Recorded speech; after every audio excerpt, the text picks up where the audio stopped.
ڈر اور خوف سے، چونکہ یہ وحی کا پہلا مرتبہ تھا اور آپ کو عادت نہ تھی، اس واسطے ہیبت چھا گئی، یہاں تک کہ پہنچے سیدہ خدیجہ کے پاس اور آپ نے فرمایا مجھے ڈھانپ دو، مجھے ڈھانپ دو، کپڑوں سے انہوں نے ڈھانپ دیا۔ ٹھیک ہے جی، تو یہ ایک جو چیز تھی کہ جی جب وحی نازل ہوئی اور محمد ڈر گئے تو وہ خدیجہ کے پاس آئے۔ تو چلیں آگے دیکھتے ہیں یہ حدیث، اصل میں اس حدیث میں سے کافی ایسے پوائنٹ نکلیں گے جو کہ پھر تھرو آؤٹ اس ویڈیو کو میں ڈسکس کرتا جاؤں گا، یہاں تک کہ آپ صلی اللہ علیہ وسلم کا ڈر جاتا رہا۔ اسی وقت اپنی بی بی سیدہ خدیجہ رضی اللہ عنہا سے فرمایا اے خدیجہ مجھے کیا ہو گیا ہے، اور سب حال بیان کیا، مجھے اپنی جان کا ڈر ہے۔ خدیجہ نے کہا ہرگز نہیں، آپ خوش ہو جائیے، قسم اللہ کی اللہ تعالیٰ آپ کو کبھی رسوا نہ کرے گا یا کبھی رنجیدہ نہ کرے گا۔ آپ اللہ کی قسم ناطے کو جوڑتے ہیں، سچ بولتے ہیں، بوجھ اٹھاتے ہیں، یعنی عیال اور اطفال اور یتیم اور مسکین کا خیال رکھتے ہیں، ان کا بار اٹھاتے ہیں اور نادار کے لیے کمائی کرتے ہیں اور خاطرداری کرتے ہیں، اور مہمان کی اور سچی آفتوں میں جیسے کوئی قرض دار ہو گیا، مفلس ہو گیا اور کوئی تباہی آئی مدد کرتے ہیں لوگوں کی۔ یعنی اب خدیجہ یہ کہہ رہی ہے کہ آپ کے ساتھ کچھ برا نہیں ہو سکتا، آپ خوش ہو جائیں بلکہ اس بات پہ۔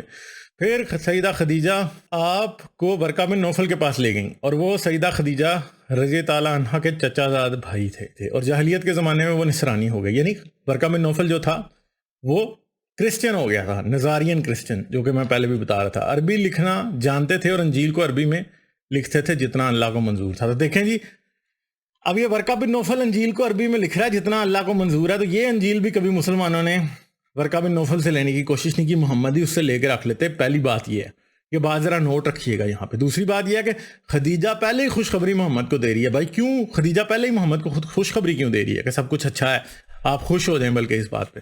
اچھا، پھر اور بہت بوڑھے تھے، ان کی بنائی جاتی رہی بڑھاپے کی وجہ سے۔ سیدہ خدیجہ نے ان سے کہا اے چچا، یعنی وہ اس کو چچا کہتی تھی، ادھر لکھا ہوا ہے، اپنے بھتیجے کی بات سنو۔ ورقہ نے کہا اے بھتیجے میرے، تم کیا دیکھتے ہو؟ رسول اللہ نے جو کیفیت دیکھی تھی سب بیان کی۔ ورقہ نے کہا یہ تو وہ ناموس ہے جو موسیٰ پر اتری تھی، کاش میں اس زمانہ میں جوان ہوتا، کاش میں زندہ رہتا اس وقت تک جب تمہاری قوم تم کو نکال دے گی۔ اب ایک بات ہے، مجھے ایک بات بتائیں کہ اس طرح کی نبوت کون کرتا ہے؟ یہ تو نبوت ہے، پیشن گوئی ہے، پیشن گوئی ورقہ بن نوفل کر رہا ہے، پہلے ہی بتا رہا ہے، یہاں تو وہ گیم میں انوالو ہے کسی طرح سے، پھر یہاں ورنہ وہ یہ کیوں بتا رہا ہے محمد کو کہ تمہاری قوم تمہیں نکال دے گی؟ رسول اللہ نے فرمایا کیا وہ مجھے نکال دیں گے؟ ورقہ نے کہا ہاں، جب کوئی شخص دنیا میں وہ لے کر آیا جس کو تم لائے ہو، یعنی شریعت اور دین، تو لوگ اس کے دشمن ہو گئے، اور جو میں اس دن کو پاؤں گا تو اچھی طرح تمہاری مدد کروں گا۔ تو اب ایک بات ہے کہ یہ جو ورقہ بن نوفل اور خدیجہ ہیں، یہ تو رسول کو پہلے ہی نبی بنائے بیٹھے تھے، مطلب ان کا تو سامنے اندھوں کو بھی نظر آ رہا ہے کہ وہ تو باتیں ایسی کر رہے تھے کہ وہ پہلے ہی رسول کو یہ کہہ رہے ہیں کہ ہاں بھائی، وہ پہلے مبارکباد دے رہی ہے کہ تمہارے پاس بڑا اچھا سسٹم آ گیا، تم خوش ہو جاؤ، بلکہ پھر وہ ساتھ کہہ رہا ہے کہ جو بھی یہ چیزیں لے کے آتا ہے اس کو بڑی تکلیف ملتی ہے، اس لیے تم نکال دیے جاؤ گے۔ خیر، اب ان حدیثوں کی صحت کے بارے میں تو مسلمان یہ ہے صحیح حدیثیں، مگر اگر دیکھا جائے کہ ان حدیثوں میں کتنا سچ ہے اور کتنا جھوٹ ہے، یہاں تو ایسا ہو سکتا ہے کہ مسلمان اتنے بیوقوف تھے کہ انہوں نے بعد میں ان حدیثوں کے اندر خود ایسے الفاظ داخل کر دیے جو ہے وہ رسالت اور نبوت ورقہ بن نوفل کی طرف سے ایک کروا دی، حالانکہ نبی تو محمد تھا۔ اب محمد کو نہیں پتا کہ اس کے ساتھ کیا ہو رہا ہے، اور خدیجہ اور ورقہ بن نوفل کو پتا ہے۔ تو بھائی مجھے بتائیں ایسا کیسے ہو سکتا ہے کہ دیکھیں میں آدمی ہوں جس کو خود ابھی نہیں پتا کہ وہ رسول ہے یا نبی ہے یا کیا ہے۔ یعنی ایک طرف تو کہتے ہیں کہ سب سے اعلیٰ مقام اور سب سے اعلیٰ علم جو ہے وہ نبی اور رسول کا ہوتا ہے، دوسری طرف خدیجہ اور ورقہ بن نوفل جو ہے نبی سے 4 قدم آگے تھے، جن کو پتا تھا کہ یہ جبرائیل آیا ہے، اور وہی بتا رہے ہیں یہ جبرائیل ہے۔ حالانکہ سوچنے کی بات ہے کہ جبرائیل کو نہ تو ورقہ بن نوفل نے دیکھا تھا، نہ خدیجہ نے دیکھا تھا، رسول کو نظر آتا تھا نا وہ۔ تو مجھے بتائیں کہ پھر یہ کیا بات ہے، اور کیسے کہہ سکتا ہے وہ کہ یہ وہی ناموس ہے، یعنی یہ وہی فرشتہ ہے جو کہ موسیٰ کے پاس آیا تھا یا مریم کے پاس آیا تھا؟ کیسے کہہ سکتا ہے وہ؟ یہاں تو وہ محمد کو نبی بنانا چاہتے تھے، انہوں نے ہی کوئی غار میں ڈرامہ کروایا ہو۔ تو یہ سوچنے والی باتیں ہیں، مگر مسئلہ یہ ہے کہ تاریخ طبری جو ہے نا اس میں بہت سی چیزیں آتی ہیں، جیسے کہ حضرت خدیجہ نے پوچھا کہ ہاں بھائی تمہیں جو فرشتہ نظر آ رہا ہے وہ کیسا ہے؟ یہ آپ کو اسکرین کے اوپر آپ کو نظر آ رہا ہوگا، یہ آپ پڑھ سکتے ہیں اسکرین پاز کر کے، کہ خدیجہ نے کہا میری دائیں ٹانگ پہ بیٹھو، بائیں ٹانگ پہ بیٹھو۔ رسول نے یہ ایکسرسائز کی، پھر جب یہ ایکسرسائز کی میری گود میں بیٹھ جاؤ، گود میں بیٹھ گئے۔ جب اس نے پھر کہا میں اپنا دوپٹہ جب اس نے اتارا تو کیا ہوا جی؟ فرشتہ غائب ہو گیا. تو پھر اس نے کہا یہ شیطان نہیں ہے، کیونکہ شیطان ہوتا تو یہ دیکھتا رہتا، یہ فرشتہ ہے اس لیے غائب ہو گیا. تو یار مطلب سوچنے والی بات ہے، کیا شیطان اتنا بیوقوف ہے کہ وہ مطلب کیا وہ غائب نہیں ہو سکتا ایسی صورت میں؟ مطلب جسٹ ٹو سے کہ ایسے لگ رہا ہے کہ جیسے یہاں پہ نبی فرشتے کی تشخیص بھی کون کر رہا ہے؟ خدیجہ اور ورقہ بن نوفل کر رہے ہیں. محمد کو کچھ پتہ ہی نہیں ہے. محمد ایک ایسا شخص ہے جس کو کچھ پتہ نہیں ہے کہ اس کے ساتھ کیا ہو رہا ہے. یعنی یہ دونوں ڈاکٹر ہیں اور محمد بیسیکلی ایسے لگ رہا ہے کہ ایک مریض ہے. اس کے بعد یہ بھی ہوا کہ عرصہ گزرتا گیا محمد کو کہ جو اوپر وحی آنی بند ہو گئی. اور اب یہ پڑھیے کہ یہاں پہ محمد کا قول لکھا ہوا ہے جو کہ طبری نے لکھا ہے. کہتا ہے میں خواب سے بیدار ہوا، ایسا معلوم ہوتا تھا کہ میرے قلب پر نوشتہ ثبت ہو گیا ہے. محمد کہتا ہے میں شاعر اور آصف زدہ کو دنیا میں سب سے زیادہ برا سمجھتا تھا اور ان کو دیکھنے تک کا روادار نہ تھا. تو شاعروں کو لوگ عرب میں آصف زدہ کہتے تھے. ایک طرف تو یہ بڑی تعریفیں کرتے ہیں کہ جی عرب شاعروں کی بڑی قدر کرتے تھے، تو دوسری طرف شاعر اور آصف زدہ کو لوگ شرمندگی کا باعث سمجھتے تھے. تو محمد خود بھی ایسا ہی سمجھتا تھا. اب سوچنے کی بات ہے کہ یہ کیسی بات ہے. میں نے دل میں کہا میرا نفس ضرور شاعر یا آصف زدہ ہے، مگر میں اس بات کو ہرگز پسند نہ کرتا کہ قریش میرے متعلق اس کا چرچا کریں گے. رسول کو اس بات کی شرم آ رہی تھی کہ قریش جو ہیں یہ کہیں گے کہ رسول تو شاعر ہے یا پھر اس کے اوپر کسی بدرو کا سایہ ہو گیا. میں پہاڑ کی کسی بلند چوٹی پر چڑھ کر وہاں سے خودکشی کیے لیتا ہوں تاکہ اس رسوائی کے خیال سے اطمینان ہو. یعنی رسول کو یہ بات اتنی شرمندگی اس بات کی ہو رہی تھی کہ میں شاعر اور مجنون بن گیا ہوں، میں شاعر اور آصف زدہ بن گیا ہوں کہ میں جو کہ پہاڑ سے اپنے آپ کو گرا دوں. چنانچہ میں اس ارادے سے چلا، پہاڑ کے وسط تک پہنچا تھا کہ میں نے آسمان سے یہ آواز آتے سنی کہ کوئی کہہ رہا ہے اے محمد تم اللہ کے رسول ہو اور میں جبرائیل ہوں. میں نے آسمان کی طرف سر اٹھایا، مجھے جبرائیل انسان کی شکل میں نظر آئے. ان کے دونوں قدم افق یعنی ہورائزن تک پھیلے ہوئے تھے اور وہ کہہ رہے تھے اے محمد تم اللہ کے رسول ہو اور میں جبرائیل ہوں. میں نے ان کو دیکھنے کے لیے ٹھہر گیا. اس منظر نے مجھے میرے ارادے سے اپنی طرف ایسا مشغول کیا کہ میں بغیر آگے بڑھے یا پیچھے ہٹے اسی جگہ ٹھہر گیا اور جبرائیل سے نظر ہٹا کر آسمان کے کناروں کو دیکھنے لگا. مگر جدھر میری نظر جاتی تھی وہیں سامنے تھے. میں دیر تک بغیر آگے بڑھے اور پیچھے ہٹے اسی جگہ کھڑا رہا. پھر دوسری بھی روایت ہے. طبری ایسے لکھتا ہے کہ وہ ایک روایت لکھتا ہے پہلے، پھر دوسری لکھتا ہے، پھر تیسری لکھتا ہے، پھر وہ ان کے اوپر بحث کرتا ہے کہ کس کی روایت جو ہے وہ زیادہ مضبوط ہے، کس کی جو ہے کمزور ہے. عام طور پہ اگر کسی کمزور روایت کی یا حدیث کی وہ نشاندہی کرتا ہے تو اس میں وہ صرف ایک ہی روایت دیتا ہے. مگر جب کسی کی روایت کو یا کسی حدیث کو اس نے اسٹرانگ بتانا ہوتا ہے تو وہ کیا کرتا ہے ایک دو تین کٹھے تین چار اس کی روایتیں بتاتا ہے مختلف لوگوں سے. اب جیسے یہ کہہ رہا ہے التواء وحی کا واقعہ، جیسے پہلے میں نے کہا خودکشی کا ارادہ والا میں نے پڑھ کے سنایا جب طبری سے. اب التواء وحی کا واقعہ زہری سے مروی ہے کہ جب ایک عرصہ تک رسول اللہ پر وحی نازل نہیں ہوئی تو آپ بہت ہی محزون ہوئے. آپ پہاڑ کی چوٹیوں پر چڑھتے تھے کہ خودکشی کر لیں. اس نیت سے جب بھی آپ چوٹی پر پہنچتے جبرائیل نمودار ہو کر کہتے آپ اللہ کے نبی ہیں، اس سے آپ کو اطمینان ہوتا.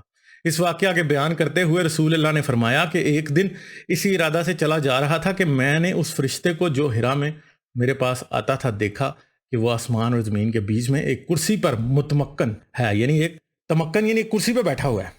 اور اسے دیکھ کر میں خوف کی وجہ سے ٹھہر گیا. خدیجہ کے پاس واپس آیا، میں نے آ کر کہا مجھے چادر اڑا دو. چنانچہ دلائی اڑا دی گئی. تب اللہ نے سورہ نازل فرمائی یا ایھا المدثر قم. تو دیکھیں اب ایک بات ہے کہ یہ باتیں بھی بار بار ریپیٹ ہوتی بھی ہمیں نظر آتی ہیں کہ یہ ہو کیا رہا ہے. بات سمجھنے والی یہ ہے رسول پہ وحی نازل ہوتی ہے اور رسول بھاگا جاتا ہے کس کے پاس؟ اپنی بیوی کے پاس. بیوی اٹھا کے ورقہ بن نوفل کے پاس لے جاتی ہے اور ورقہ بن نوفل پہلے یہ کہہ دیتا ہے کہ جی آپ اللہ کے رسول ہیں اور وہ مان لیتا ہے اس بات کو اور وہ کہتا ہے جی آپ کے پاس جبرائیل آ رہا ہے. بھائی ورقہ بن نوفل نے جبرائیل کدھر دیکھا تھا؟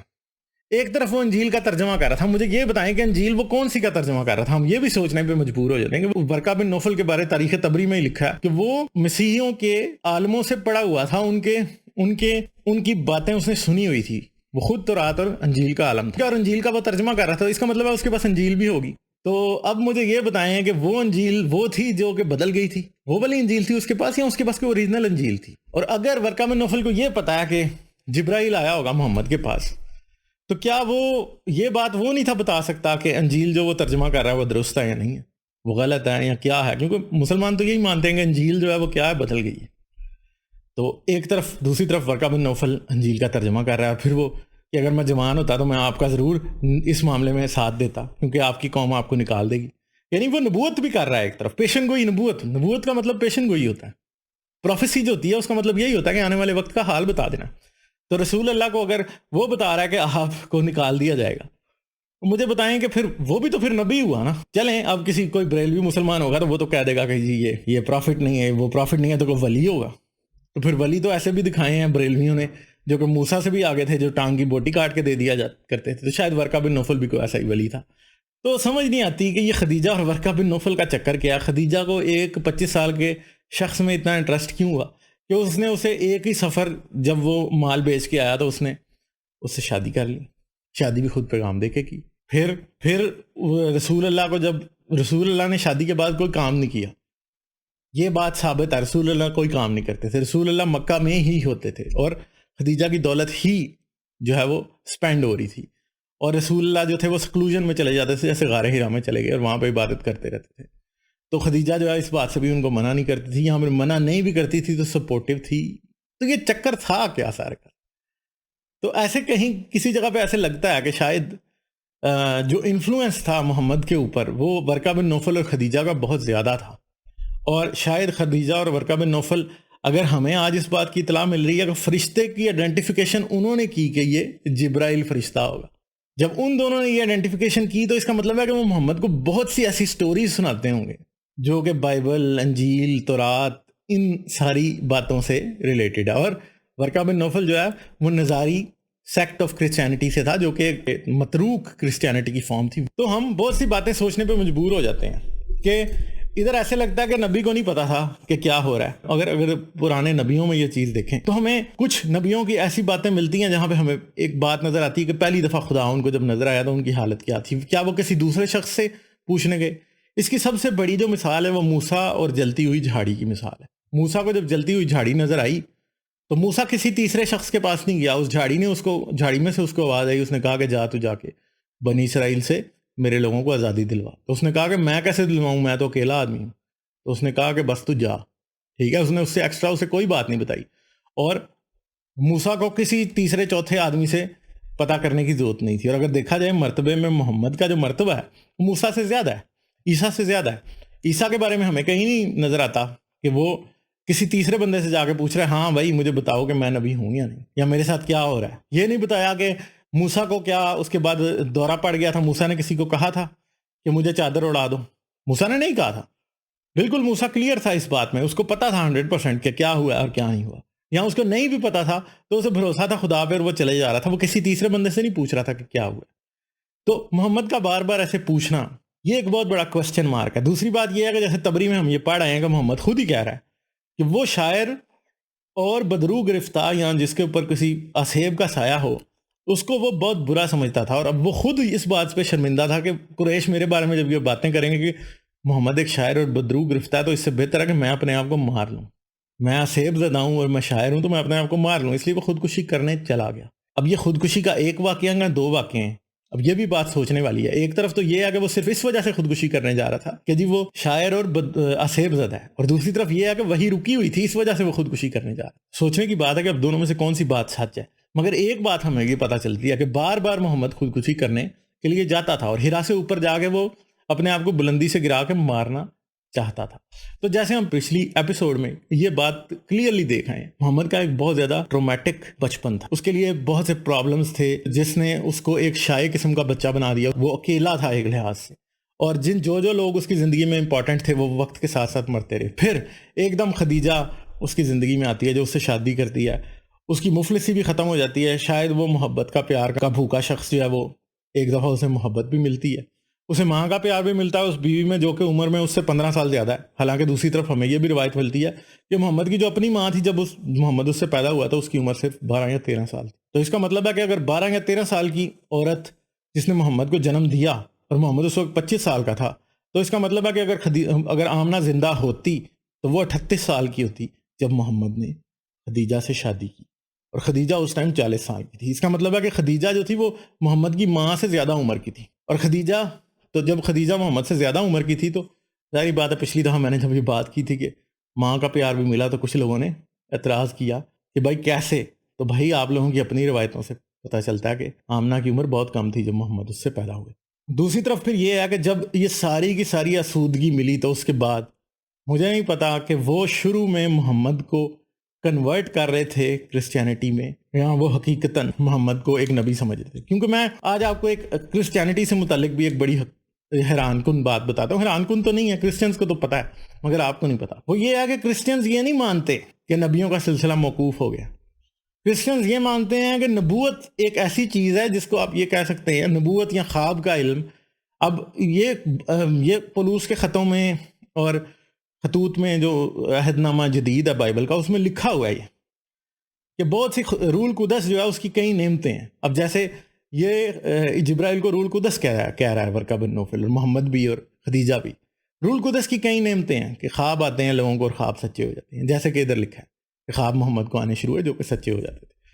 پھر ساتھ میں یہ کہ آپ کو ایسی باتیں پتہ چلتی ہیں، جو فیوچر میں ہونی ہوتی ہیں. پھر پروٹیسٹنٹ کرسچینٹی جو آج بھی وہ وجد کی کیفیت کو مانتی ہے، وجد کی کیفیت کو مانتی ہے.